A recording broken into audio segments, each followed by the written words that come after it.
درانه کتونکو السلام علیکم. زه محمد سلمان همدرد د حق غږ پښتو چینل خبري لنډیز کې ستاسو کوربه اوس تاسو پام را اړوم د مهمو خبرونو لنډیز ته.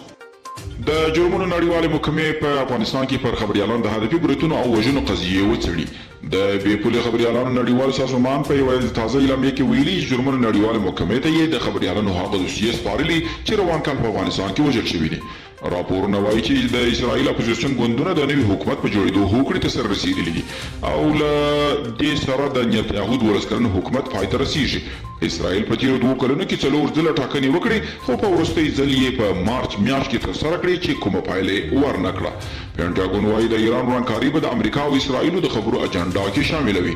د امریکا دفاع وزارت پینټاګون وایان جان کربي وایي دا لومړی ځل نه دی چې اسرائیل دفاع وزیر بني کانتس د متحده ایالاتو له دفاع وزیر لوید استن سره خبرې کوي. تر دې وړاندې روانه اونۍ هم دوی ټلیفوني خبرې وکړې او په وین کې د ایران د اټومي هوکړې پر سر 5 مذاکرات هم پای ته رسېدلي. د اروپایي ټولنې استازو د دې مذاکراتو له پای ته رسېدو وروسته خبریالانو ته ویلي تمه ده د مذاکراتو په بل دور کې د دواړو لورو ترمنځ یو توافق رامنځته شي.